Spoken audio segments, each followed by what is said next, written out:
Hello, नमस्कार। स्वागत है आप सभी का भूगोल की ऑनलाइन कक्षाओं में। उम्मीद है आप सभी स्वस्थ हैं और नियमित रूप से आप अपनी तैयारी कर रहे हैं। और आप में से कुछ बच्चे रीट की भी तैयारी कर रहे हैं अभी, जैसा सुनने में आया है। तो अच्छी बात है कि आप लोग तैयारी कर रहे हो, बहुत अच्छी बात है। और मैं तो कहूँगा कि सभी को आपको ये तैयारी करनी चाहिए। आप एलिजिबल हो नहीं हो, क्या करना है नहीं करना है, देना है नहीं देना, वो देखो सब एक तरफ है। जब आप बीएड कर रहे हो तो आपको एग्ज़ाम दे के अवश्य ही देखना चाहिए, एग्ज़ाम देना चाहिए। और यथासंभव वो आप अपनी तैयारी भी करें। केवल पेपर देख के देखेंगे तो भी आपको पेपर का एक आइडिया होगा। तो ये चीज़ तो मैं पहले ही बता दूँ अपनी वीडियो शुरू करने से पहले ही, क्योंकि देखिए अपना ज्योग्राफी का सिलेबस लगभग लगभग कंप्लीट है। फोर्थ यूनिट है, आधी कर चुके हैं अपन, एक यूनिट रही है। तो वो अपन आप एग्ज़ाम दे आराम से, उसके बाद में भी अपन कर लेंगे, कोई दिक्कत नहीं है। इसलिए मैं कहूँ सभी से कहूँगा कि हाँ, तैयारी ज़रूर करें और पेपर ज़रूर दें। ये ज़रूरी नहीं कि आप उसमें नंबर आपका आए ही या आपको लाना ही। अगर आपकी भी आप पूर्णतः एलिजिबल नहीं हो, मान लो किसी की एज का कोई इश्यू हो, किसी की कोई और इश्यू हो, तो जो भी आपके इश्यू हो, एक बार आप पेपर अवश्य दें। और हो सकता है किस्मत आपकी इस बार अच्छी हो, अच्छी तैयारी हो, तो आप पहली बार में ही क्लियर हो जाए। तो वो कोई बड़ी बात नहीं है, इसलिए उसकी तैयारी आप ज़रूर करें। और यहाँ अपन देखिए बात कर रहे थे अपने सिलेबस के अकॉर्डिंग देखें तो अपना जो फोर्थ यूनिट है उसका सेकंड टॉपिक है भौतिक भूगोल, भूगोल में द्वैतवाद। तो आज अपन इसकी चर्चा करेंगे।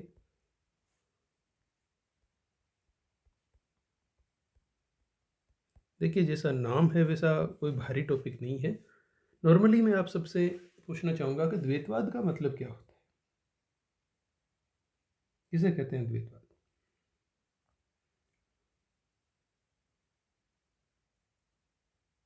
देखिए अगर द्वैतवाद का अपन शब्द के अनुरूप अर्थ देखें तो द्वैतवाद जो शब्द है इसका संस्कृत शब्द है द्वैत, और इसका मतलब होता है दो। मतलब कोई दो वस्तुएं या दो वस्तुएं, तो अपन ये कह सकते हैं कि दो से इसका संबंध है।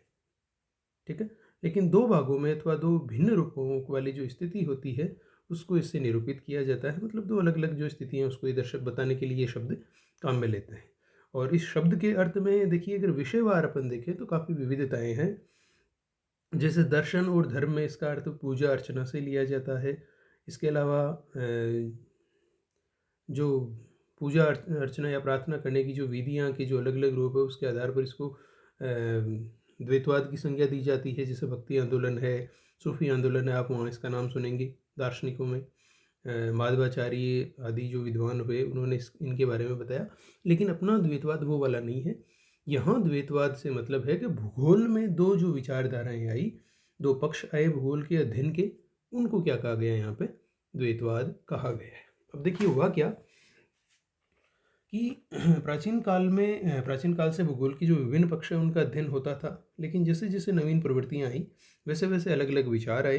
तो कुछ लोग एक पक्ष पर जोर देने लगे, कुछ लोग दूसरे पक्ष पर जोर देने लगे। तो इस प्रकार से ये कह सकते हैं कि अपन एक ही विषय के दो भाग बन गए, जो विभाजन हो गया, दो अलग अलग विचारधाराएं बन गई। वो क्या कहलाई, द्वैतवाद कहलाई। सर्वप्रथम अगर अपन देखें तो यूनानी विद्वानों ने द्वैतवाद की नींव डाली थी। और जब हेकेटियस ने सबसे पहले भौतिक भूगोल पर जोर दिया और हेरोडोटस और स्ट्रेबो ने मानवीय पक्ष पर जोर दिया, तभी से इसकी शुरुआत मानी जाती है। क्योंकि हेरोडोटस और स्ट्रेबो ये क्या कर रहे हैं, हेरोडोटस और एक कौन, स्ट्रेबो, ये किसका पक्ष ले रहे हैं, मानव का या मानवीय पक्ष। तो ये तो क्या है, एक तरह से अपन कह सकते हैं कि मानव भूगोल का समर्थन कर रहे हैं। और दूसरी तरफ क्या है, भौतिक भूगोल। और भौतिक भूगोल में जो भौतिक तत्व हैं इनका पक्ष कौन ले रहा है, हेकेटियस। तो यही भूगोल के ही अध्ययन के जो तौर तरीके हैं, जो विषय सामग्री है, उसको लेकर जो मत विभाजन हुआ, इसी को क्या कहा जाता है, भूगोल में द्वैतवाद कहा जाता है। ठीक है, और इसका जो वास्तविक विकास हुआ था वो प्रारंभ हुआ था 17वीं शताब्दी में। कब हुआ, 17वीं शताब्दी में। और इस समय वोरेनियस ने एक पुस्तक निकाली थी अपनी 1622 में, जिसका नाम था सामान्य भूगोल, और इसमें सर्वप्रथम भौतिक भूगोल और मानव भूगोल के मध्य अंतर स्थापित किया गया, अंतर बताया गया, और यहीं से इसकी शुरुआत मानी जाती है। और कैसे कैसे हुआ इसका, किन किन किन रूपों में अगर उसकी बात करें तो भूगोल का जो अध्ययन क्षेत्र है, जो अध्ययन प्रक्रिया है, इसमें जो कुछ महत्वपूर्ण द्वैत सम्मिलित है उनको अगर अपन देखें तो एक तो द्वैत चलता है सामान्य भूगोल वर्सेज विशिष्ट भूगोल, दूसरा चलता है भौतिक भूगोल वर्सेज मानव भूगोल, तीसरा चलता है निश्चयवादी वर्सेज संभववादी भूगोल, चौथा चलता है ऐतिहासिक वर्सेज समकालीन भूगोल, और पांचवा चलता है सैद्धांतिक वर्सेज व्यवहारिक भूगोल। ये आपने नाम सुने होंगे, लेकिन इनमें से अपने सिलेबस में केवल दो ही है, एक तो भौतिक भूगोल और मानव भूगोल का द्वैत, और दूसरा व्यवस्थित और प्रादेशिक भूगोल का द्वैत। समझ गए? तो बस ये इतनी बात लिख लो, फिर आगे आगे की अपन चर्चा करते हैं। तो लिखना शुरू करें। देखिए, द्वैत शब्द, द्वैत शब्द का सामान्यतः अर्थ दो से लिया जाता है। दो, गिनती वाला दो, एक दो, तो दो को हिंदी में लिखो दो, और उसको सिंगल इन्वर्टेड कोमा में बंद कर लो और अंडरलाइन कर लो। का सामान्य अर्थ दो से लिया जाता है, अर्थात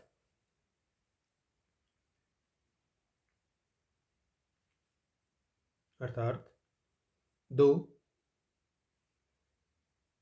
अलग अलग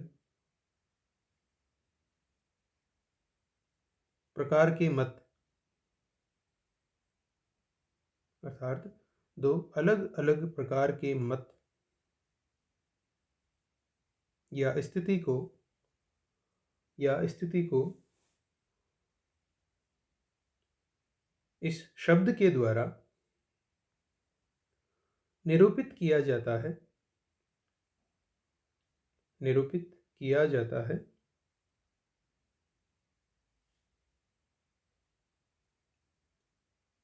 आगे लिखें, भूगोल में प्राचीन काल से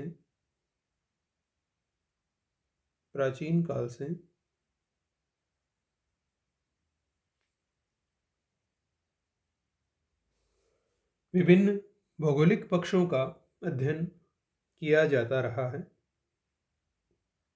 किया जाता रहा है।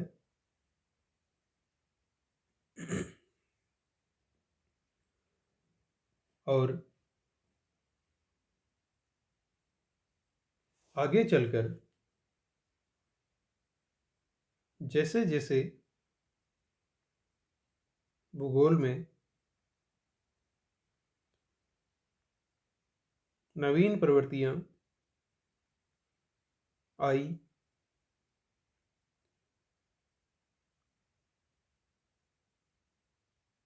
वैसे वैसे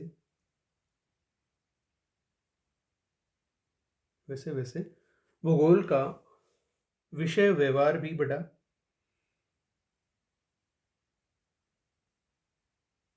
विषय व्यवहार भी बढ़ा, और भूगोल में द्वैतवाद की अवधारणा प्रचलन में आई,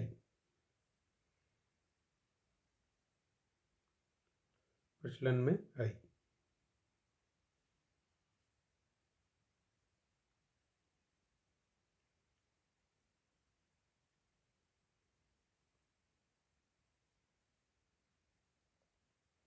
आगे लिखिए, सर्वप्रथम यूनानी विद्वानों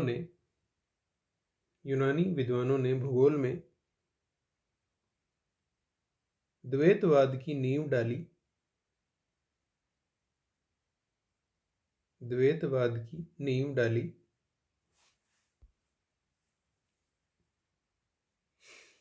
जब हेकेटियस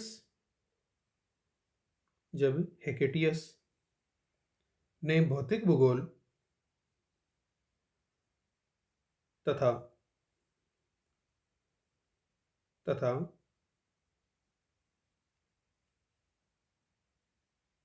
तथा हेरोडोटस और स्ट्रेबो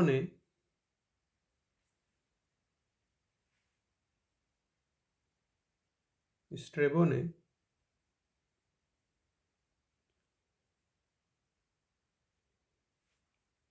मानवीय पक्ष पर जोर दिया।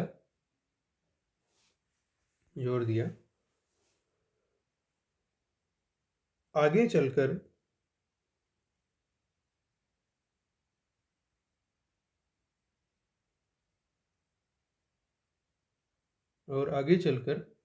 द्वैतवाद का वास्तविक विकास 17वीं शताब्दी में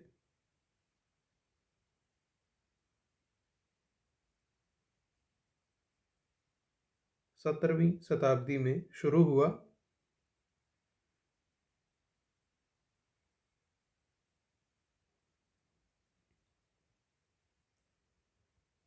जब वारेनियस ने अपनी पुस्तक सामान्य भूगोल में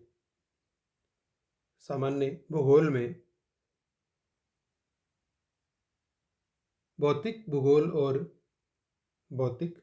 भूगोल और मानव भूगोल में अंतर स्पष्ट किया।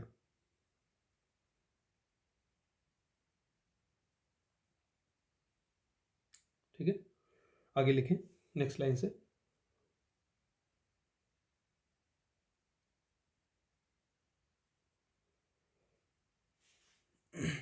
19वीं शताब्दी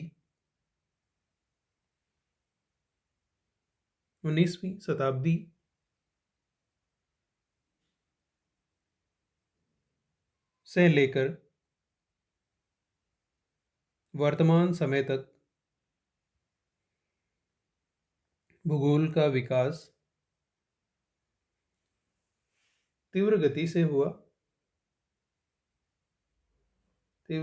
हुआ और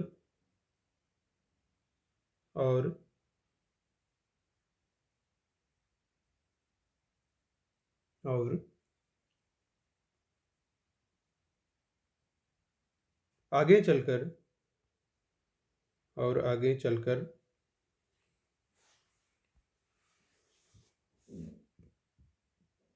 भूगोल की अनेक विशेषताएं बनी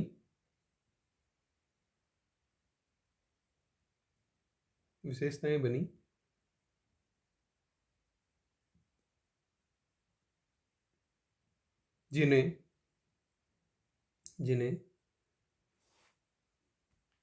कुछ वर्गों में विभाजित किया गया।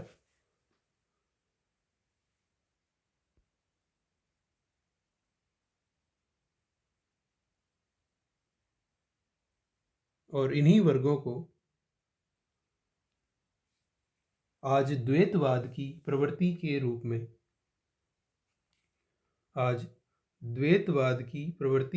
में देखा जाता है।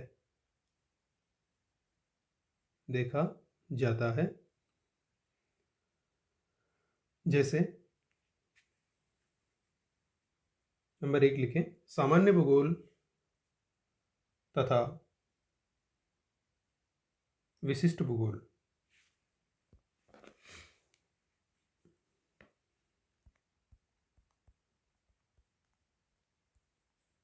सामान्य भूगोल तथा विशिष्ट भूगोल।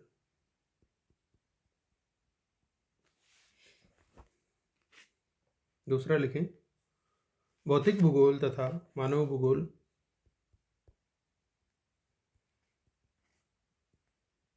भौतिक भूगोल तथा मानव भूगोल। तीसरा,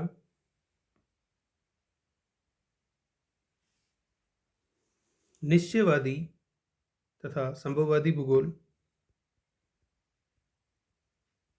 निश्चयवादी तथा संभववादी भूगोल। चौथा,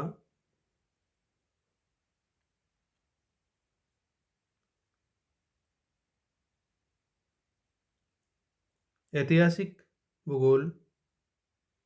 ऐतिहासिक भूगोल तथा समकालीन भूगोल।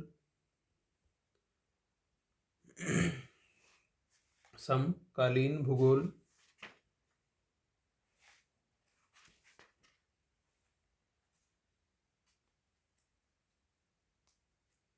और नेक्स्ट लिखें, क्रमबद्ध तथा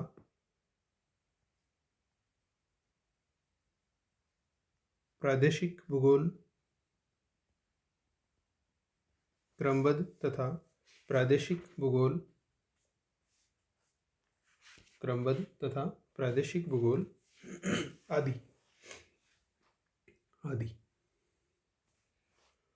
ठीक है, तो ये कुछ इस प्रकार के द्वैतवाद है वो अस्तित्व में आए और इनको भूगोल में द्वैतवाद की संज्ञा दी जाती है।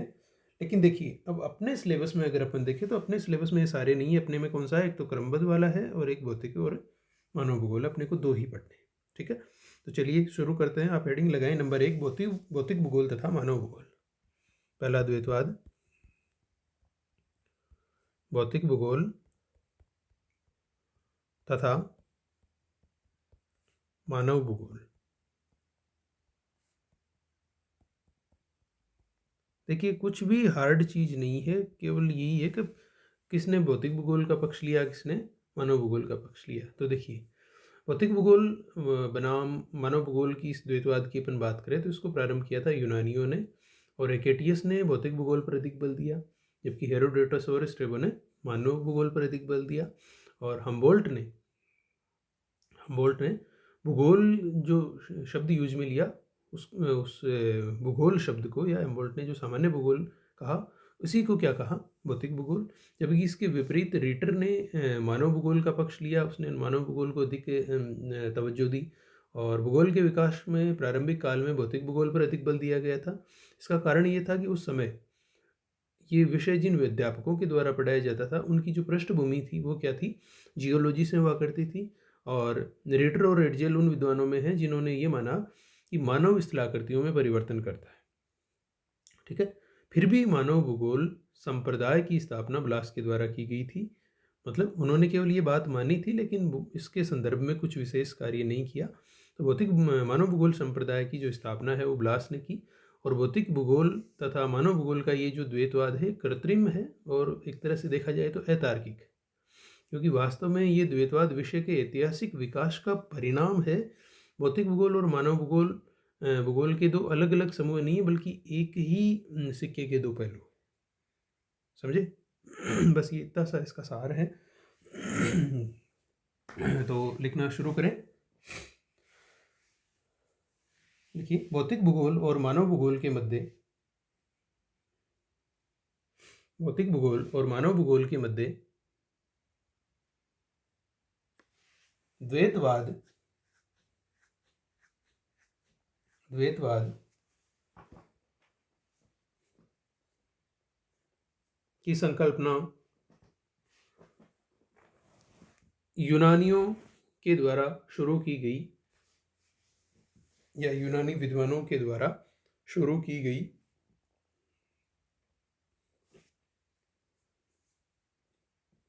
और हेकेटियस तथा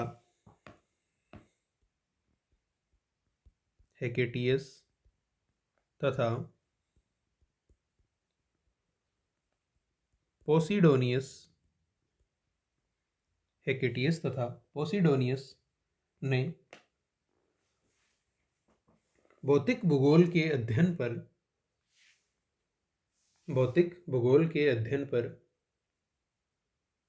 अधिक बल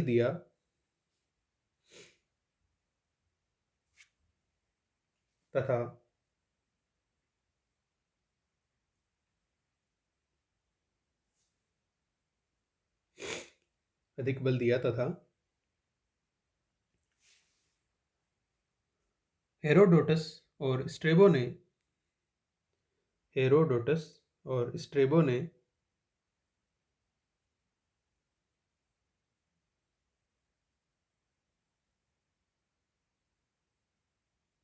हेरोडोटस तथा स्ट्रेबो ने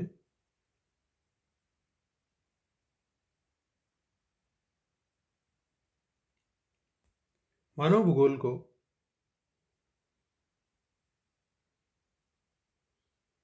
अधिक महत्व दिया।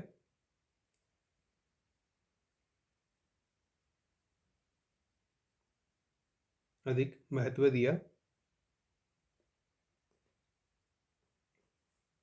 सर्वप्रथम सर्वप्रथम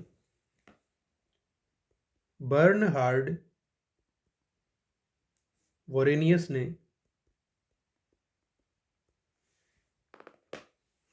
ने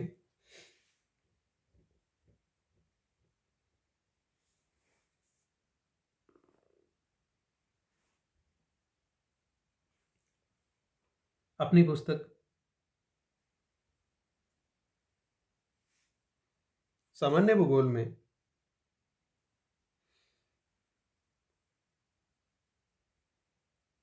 भौतिक भूगोल और मानव भूगोल के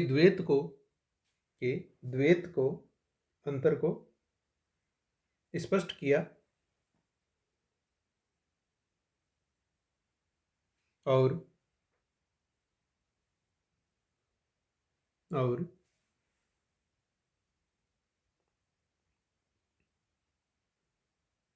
हम्बोल्ट ने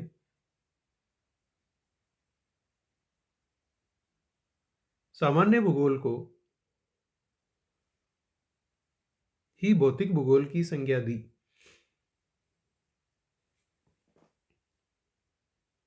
इसके विपरीत रिटर ने मानव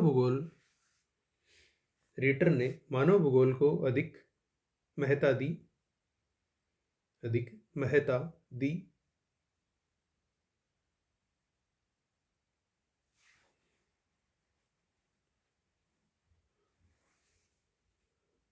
नेक्स्ट लाइन से लिखना। भूगोल के विकास में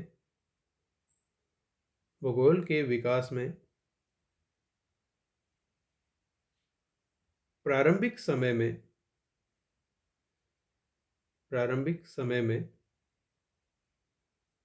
भौतिक भूगोल को अधिक महत्व दिया गया क्योंकि तत्कालीन समय में इस विषय के अध्यापन का कार्य भूगर्भ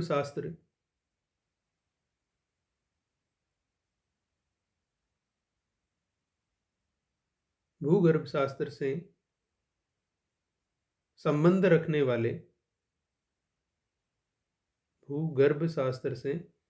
संबंध रखने वाले शिक्षकों द्वारा करवाया जाता था।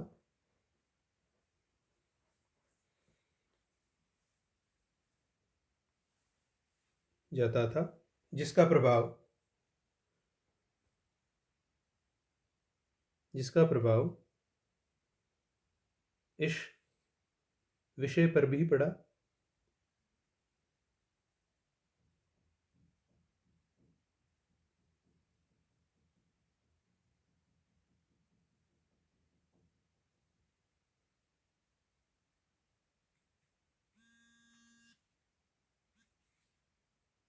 ठीक है, आगे नेक्स्ट लाइन से लिखना। रिटर तथा रेडजेल ने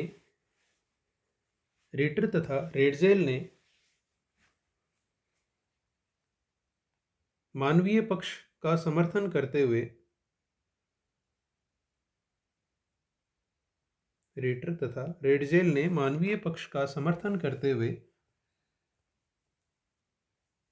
बताया कि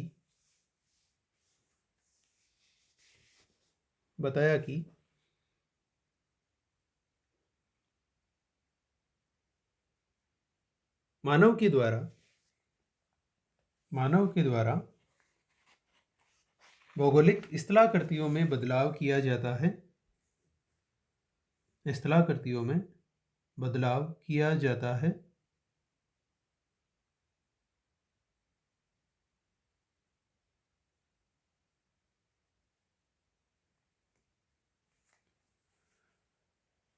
किया जाता है।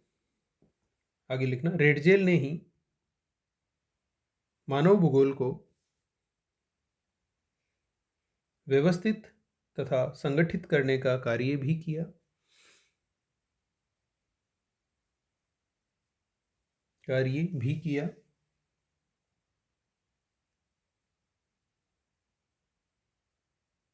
और सर्वप्रथम इन्होंने ही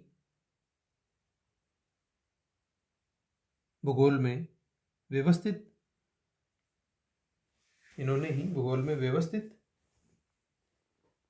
अर्थात क्रमबद्ध अध्ययन की शुरुआत की। इसलिए इन्हें मानव भूगोल का जन्मदाता भी माना जाता है।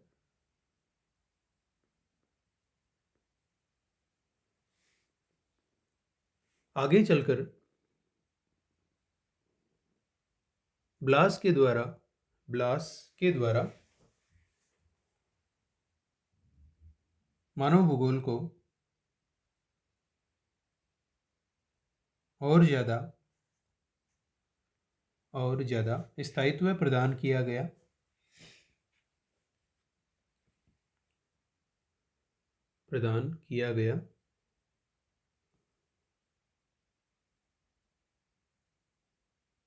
ठीक है, पैराग्राफ चेंज करो, लिखो,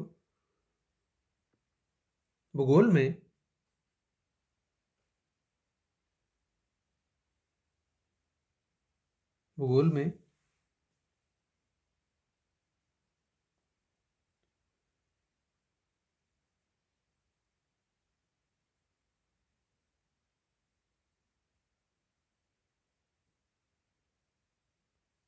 इस द्वैतवाद के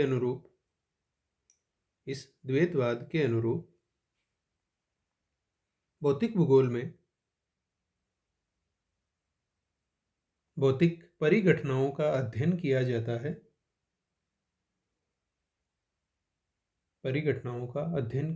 है।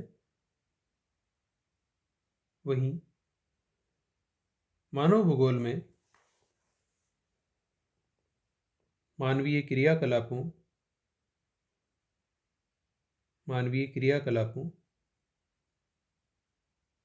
जैविक समुदाय,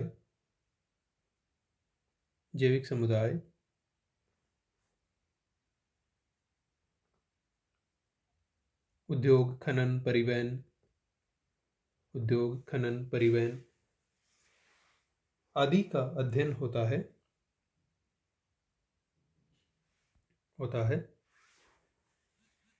लेकिन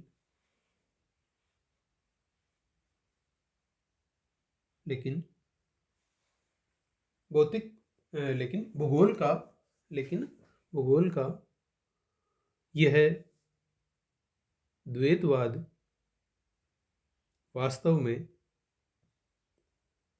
कृत्रिम और अतार्किक प्रतीत होता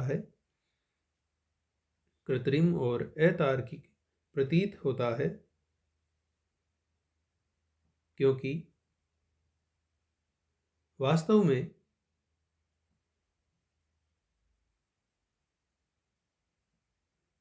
में यह द्वैतवाद भूगोल विषय के ऐतिहासिक विकास का एक परिणाम है। और भौतिक भूगोल तथा मानव भूगोल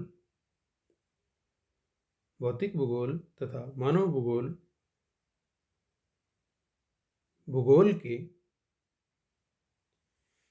दो अलग अलग दो अलग-अलग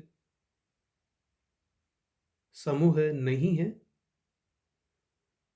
नहीं है, बल्कि ये तो भूगोल के दो पहलू है जो एक सिक्के के समान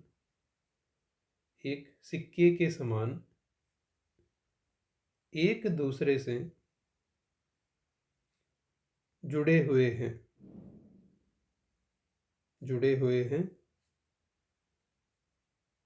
और इन्हें अलग करना संभव नहीं है।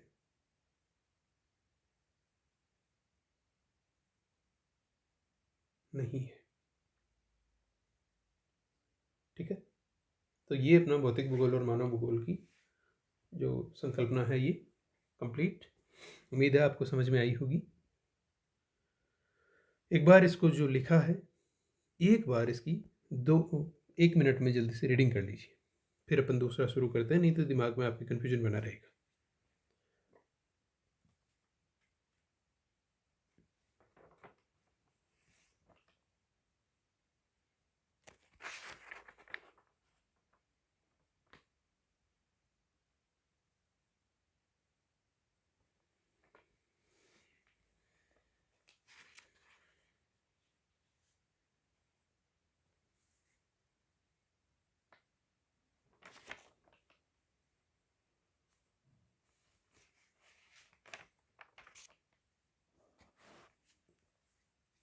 जल्दी कीजिए।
हो गया। अब नेक्स्ट आप हेडिंग लगाइए, क्रमबद्ध एवं प्रादेशिक भूगोल। इसको व्यवस्थित या प्रादेशिक भूगोल भी अपन कह सकते हैं। तो क्रमबद्ध एवं प्रादेशिक भूगोल।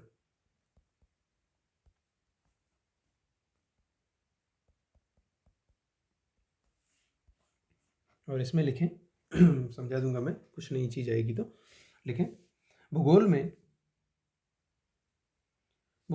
भूतल पर पाए जाने वाले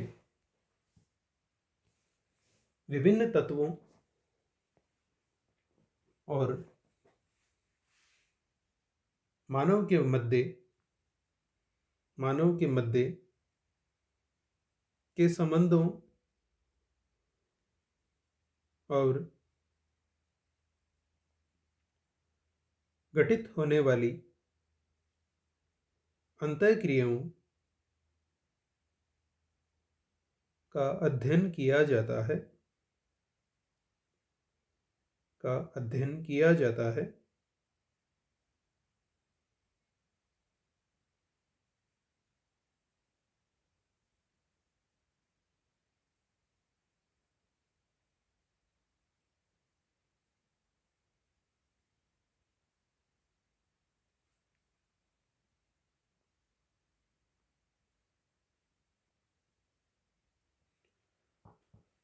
और इस अध्ययन के लिए भूगोलवेत्ता विभिन्न प्रकार की विधियों का उपयोग करते हैं। विभिन्न प्रकार की विधियों का उपयोग करते हैं।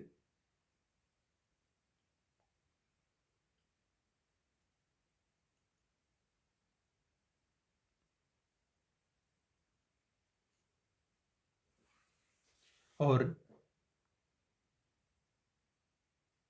इसी के अंतर्गत इसी के अंतर्गत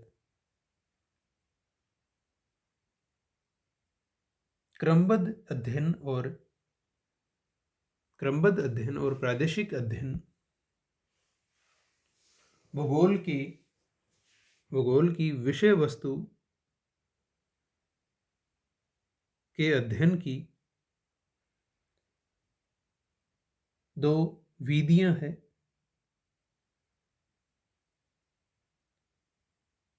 और इस क्रमबद्ध एवं प्रादेशिक भूगोल के मध्य चल रहे द्वैतवाद की अवधारणा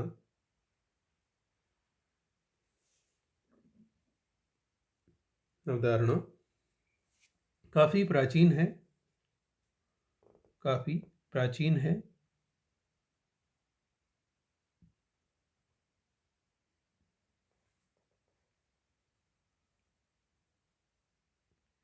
भूगोल में इसकी सर्वप्रथम शुरुआत वोरेनियस के द्वारा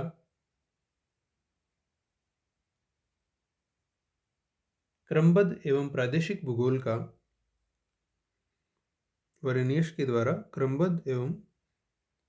भूगोल का विभाजन करके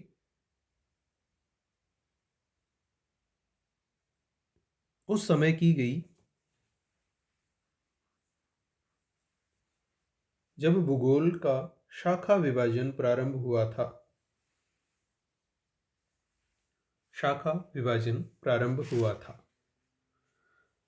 ठीक है, इतनी बात समझ में आ गई कि ये क्या है, प्राचीन समय से ही उपयोग में ली जा रही है। और क्या है, भूगोल के अध्ययन की दो विधियां हैं कि क्रमबद्ध तरीके से पढ़ा जाए या प्रादेशिक तरीके से पढ़ा जाए।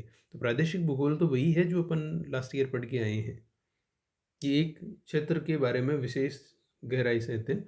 तो पैराग्राफ चेंज कीजिए, अभी अपन एक एक की बात कर लेते हैं। पहले पैराग्राफ चेंज करके लिखिए, क्रमबद्ध या व्यवस्थित या सामान्य भूगोल, क्रमबद्ध या व्यवस्थित या सामान्य भूगोल में भूतल पर पाए जाने वाले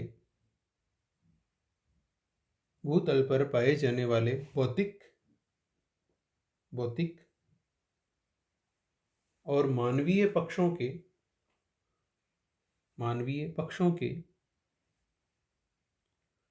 विभिन्न तथ्यों और विशेषताओं का अध्ययन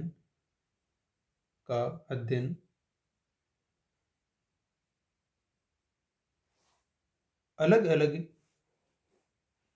या विभिन्न प्रकरणों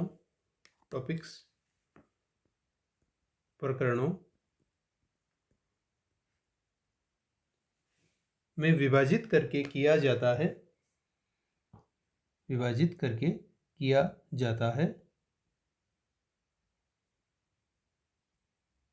जैसे संपूर्ण पृथ्वी का अध्ययन करने के लिए उसे सर्वप्रथम स्थलमंडल, जलमंडल, वायुमंडल, जैवमंडल आदि में विभाजित किया जाएगा। और फिर आवश्यकता अनुरूप इन्हें पुनः उपविभाजित किया जाता है।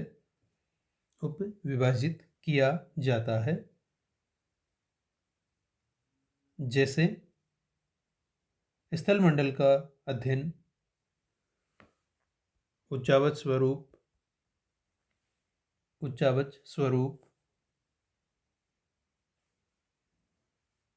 पर्वत पठार मैदान, कॉमा कॉमा वायुमंडल का अध्ययन, संरचना, तापमान, वायुदाब, संरचना, तापमान, वायुदाब, वर्षा, पवनें आदि उप विभाजित बिंदुओं के अंतर्गत किया जाता है। नेक्स्ट लाइन से लिखना। क्रमबद्ध विधि के द्वारा क्रमबद्ध विधि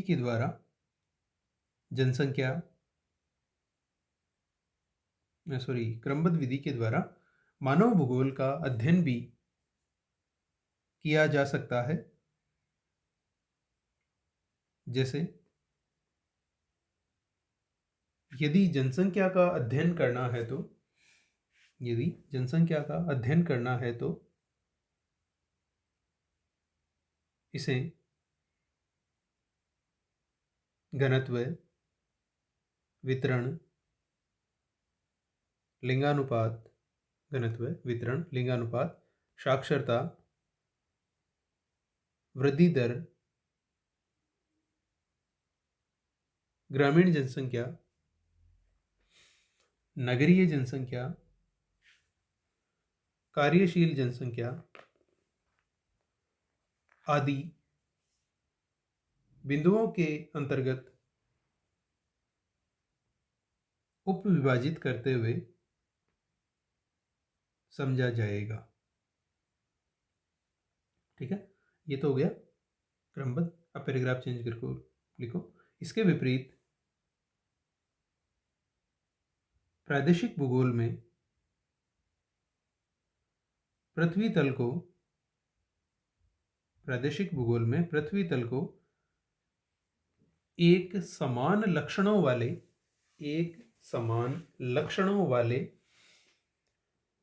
प्रदेशों में विभाजित कर लिया जाता है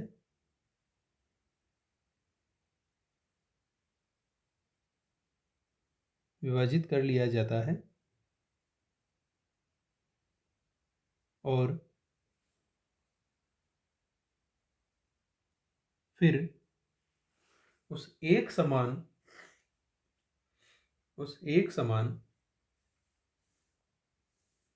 विशेषता रखने वाले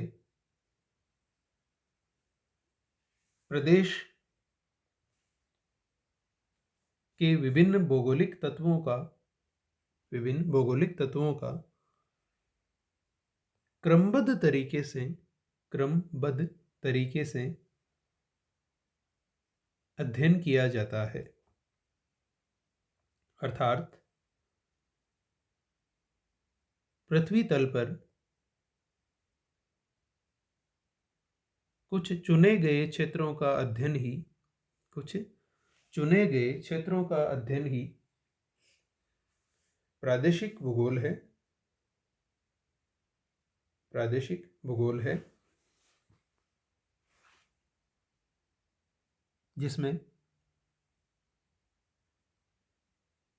जिसमें सम्मिलित क्षेत्र अपने समीपवर्ती अन्य क्षेत्रों से भिन्नता रखता है। जैसे थार का मरुस्थल हिमालय प्रदेश से भिन्नता रखता है और दोनों ही स्थानों की भूमि की संरचना, अपवाह प्रणाली, जलवायु, मिट्टी, जलवायु, मिट्टी, वनस्पति, जीव जंतु आदि भिन्न भिन्न है। अतः प्रादेशिक भूगोल में इन दोनों क्षेत्रों को अलग अलग प्रदेशों के रूप में बांटकर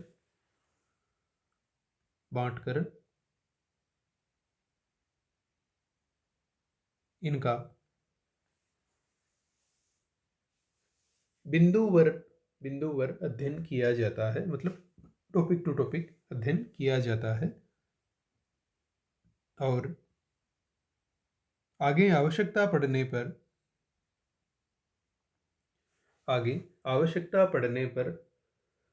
अध्ययन को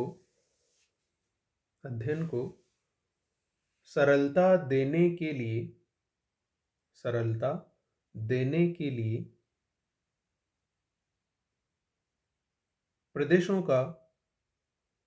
प्रदेशों का विभाजन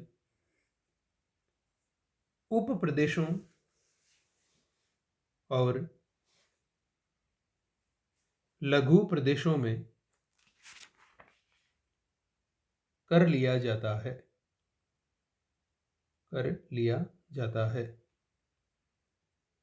ठीक है।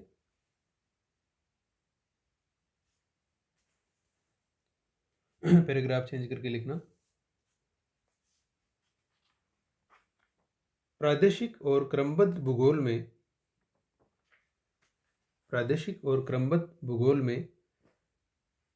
अंतर बताने का कार्य वारेनियस ने किया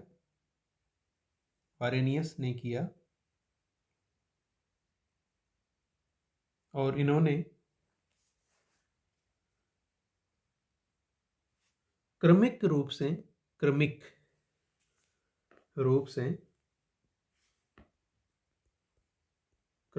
से वर्णित एक सामान्यीकृत अध्ययन को क्रमबद्ध भूगोल और विशेषीकृत अध्ययन को प्रादेशिक भूगोल नाम दिया। ठीक है। और पैराग्राफ चेंज करके एक लाइन और लिख लो। भूगोल में इस द्वैतवाद की संकल्पना का विकास विभिन्न जटिलताओं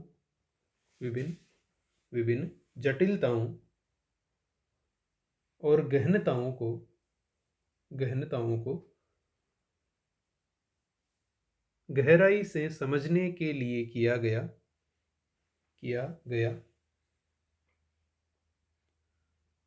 और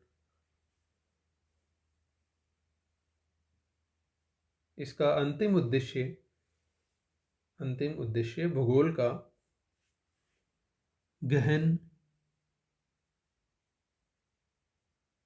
और विश्लेषित अध्ययन करना है।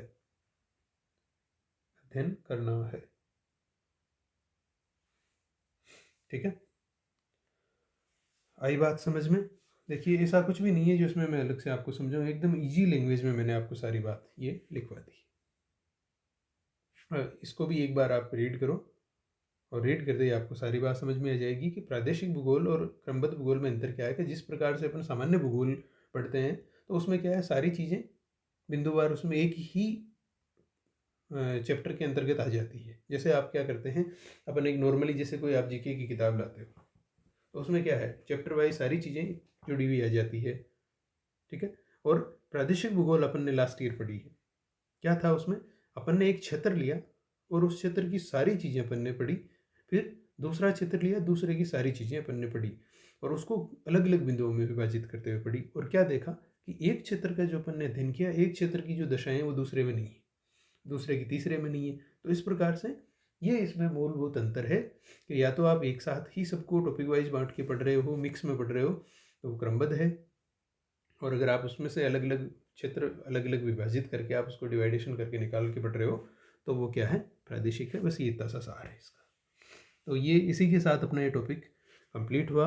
उम्मीद है आपको समझ में आया होगा। और अब अपने इस यूनिट का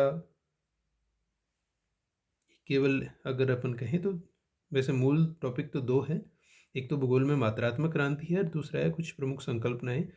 तो ये अपन टॉपिक पढ़ेंगे नेक्स्ट वीडियो में। आज के लिए इतना ही। आप हेडिंग लगा के छोड़ दें, भूगोल में मात्रात्मक क्रांति। और मात्रात्मक क्रांति की चर्चा करेंगे अपन नेक्स्ट वीडियो में।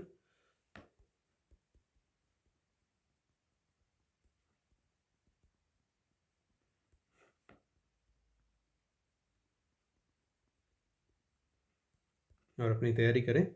किसी भी प्रकार की आपको कोई जानकारी या किसी सहायता की आवश्यकता हो तो आप निसंकोच है वो पूछ सकते हैं। और किसी बिंदु में अगर आपकी कोई दिक्कत आ रही हो तो भी आप पूछ सकते हैं, कोई दिक्कत नहीं है। लेकिन जो स्टार्टिंग में मैंने बात आपको बताई थी उसका विशेष ध्यान रखें, अपनी तैयारी करें और पेपर ज़रूर देख के देखें, इसलिए फॉर्म ज़रूर अप्लाई करें आप, चाहे जैसा भी हो आपकी तैयारी, चाहे हो नहीं हो, कम हो ज़्यादा हो, कोई मायने नहीं रखता वो, लेकिन आप पेपर देखिए, एक बार अवश्य देखें, क्योंकि अब आप उसके लिए एलिजिबल हैं। फोर्थ ईयर हैं आप, अंतिम वर्ष में है, तो अंतिम वर्ष के विद्यार्थी अप्लाई कर सकते हैं, कोई बड़ी बात नहीं है। ठीक है। और अपना ये जो सिलेबस की अगर अपन बात करें तो आपको पता है कि अपना सिलेबस लगभग कवर हो चुका है। ये जो टॉपिक रहा है अपना, ये दो टॉपिक पॉइंट मैं बता रहा हूँ, ये नेक्स्ट क्लास में अपने कंप्लीट हो जाएंगे लगभग। अगर रहेगा थोड़ा बहुत भाग रह जाएगा तो वो उससे अगली क्लास में अपना कंप्लीट हो जाएगा। मतलब ये मान के चलिए कि ज़्यादा से ज़्यादा अपने 1 घंटे की जो क्लास होगी, हालांकि ऑनलाइन में सिलेबस स्पीड से चलता है, तो उसमें अपना ये 60 मिनट में ये अपना टॉपिक है वो कंप्लीट हो जाएगा। उसके बाद में देखिए अपना जो लास्ट यूनिट है, छोटी सी यूनिट है, स्थानिक वितरण की है, और संगठन, क्षेत्रीय विविधताएं, व्यवहारिक भूगोल, मानवतावादी, कल्याणकारी भूगोल, ये छोटे छोटे पॉइंट है। तो ये मान के चलिए कि अपना 10 दिन का टॉपिक है, जो अपन ऑफलाइन कक्षाएं जब अपनी स्टार्ट होगी तो ऑफलाइन या जो भी ऑनलाइन जैसे भी रहेगा, तो ये अपना 10 दिन में अगली यूनिट है वो कंप्लीट हो जाएगी। तो आप ज्योग्राफी की तरफ से निश्चिंत रहे, आपका सिलेबस कंप्लीट है। केवल 10 से 15 दिन का सिलेबस आपका बाकी। ठीक है। तो आज के लिए इतना ही, बाकी बातें नेक्स्ट वीडियो।